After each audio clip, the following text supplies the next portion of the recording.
a 43-year-old man, was sworn in as the chief executive of his country. By his side stood his predecessor, who was a famous general, who, 15 years earlier, had commanded his nation's armed forces in a war that resulted in the defeat of Germany.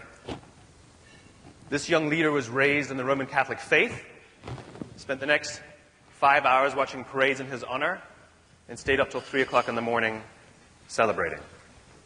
Who am I talking about? The year is January 30th, 1933, and I'm describing Adolf Hitler. The point is we make assumptions. We make assumptions about the world based on incorrect or sometimes simply incomplete information. Many of you were convinced I was talking about JFK until I offered that one minor little detail, the date. And all of a sudden the truth was turned on its head. I'm fascinated by this because, you see, assumptions govern our behavior. It wasn't that long ago that people thought the world was flat, and it changed the behavior of pretty much everyone on the planet. There was no exploration in these days because people were too afraid that if they traveled too far, they'd fall off the end. And so they stayed put. Until that one minor little detail, that one missing fact that the world is actually round. And it changed the world, it changed the behavior of the entire population. All of a sudden, exploration became robust. Trade routes were established, the spread of mathematics and science, all because of one minor little flawed assumption. Now, we have assumptions in business as well, and those assumptions govern our behaviors as well. There's not a single product or service available in the market today that you can't buy from somebody else for about the same price, about the same quality, about the same level of service, about the same features. And if you have a first mover's advantage, that's usually gone in a few months.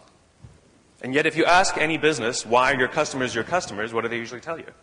Service, superior quality, more features, we have a first mover's advantage. In other words, most companies have no clue. This is fascinating.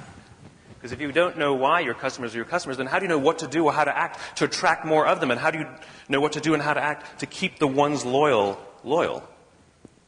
This is interesting. As it turns out, there's only two ways to influence human behavior. You can either manipulate it or you can inspire it. Examples of manipulation in business are things like dropping your price. If you drop your price low enough, people will buy from you. This is the concept behind a sale. Things are priced to move. Promotions are a manipulation. 2 for 1, free toy inside. Or if you're in the business-to-business space, we call it value added. It's the same thing. It's giving things away for free to reduce the risk so that people will do business with you.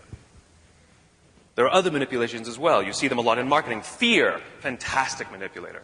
Oh, you can get people to do all kinds of things if you scare them. Peer pressure, 4 to 5 dentists, peer pressure, billion served. You know, we've all had experiences where somebody's come to sit in our office and tell us, 70% of your competitors are using our service. Why aren't you? Maybe 70% of my competitors are idiots.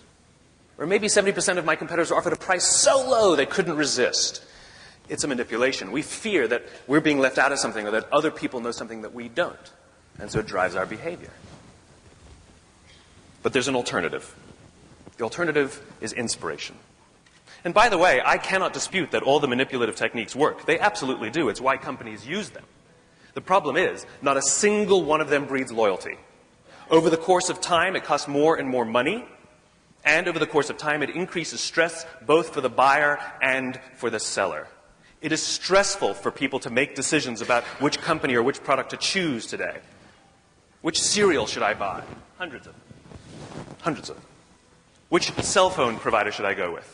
And we're completely bombarded by all the other manipulations from other companies. It's stressful to be a consumer. But it's stressful to be a seller as well because we have to stand out in this crowd. How do we stand out? And as I said, the alternative is inspiration. There are a few leaders and a few companies that tend to rely vastly more on inspiration than manipulation. I'll talk about some of the big ones like Apple Computers, or Martin Luther King, or Harley Davidson. What all of these inspiring organizations and inspiring leaders have in common is they have the most loyal customers. They have the most loyal employees. They're more innovative, they're more profitable, they can charge a premium if they want to, and most importantly, they can sustain all of these things for the long term. Here's the remarkable thing. Every single one of these inspiring leaders and inspiring organizations, regardless of their size, regardless of their industry, every single one of them thinks, acts, and communicates the exact same way, and it's the complete opposite to the rest of us. All I did was write it down.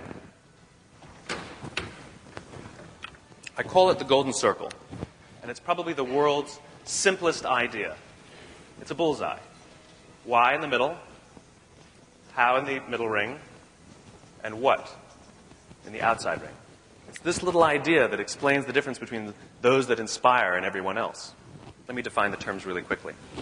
Every single organization on the planet knows what they do, the products you sell, the services you offer. Some know how they do it, whether you call it your differentiating value proposition or your proprietary process or your USP. But very, very few organizations can clearly state why they do what they do. And by why, I don't mean to make money. That's a result. By why, I mean what's your purpose, what's your cause, what's your belief? Why does your organization exist? Why did you get out of bed this morning? And why should anyone care? As a result, the way we think, the way we act, the way we communicate is from the outside in. It's obvious. We go from the clearest thing to the fuzziest thing. But not the inspired leaders, not the inspired organizations. Every single one of them, regardless of their size, regardless of their industry, thinks, acts, and communicates from the inside out. Let me give you an example. I use Apple computers a lot just because they're easy to understand and we all get it. If Apple were like everyone else, a marketing message from them would sound like this. We make great computers. That's what they do. They're beautifully designed, simple to use, and user-friendly. Want to buy one? Meh. That is how most organizations communicate. They tell us what they do.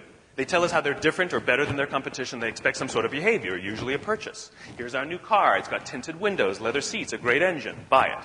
Here's our law firm. We've got all the best lawyers. We went to all the best schools. We win all our cases. Choose us. But that's not how Apple does it. Here's how they actually communicate. They start with why. Everything we do, we believe in challenging the status quo. We believe in thinking differently.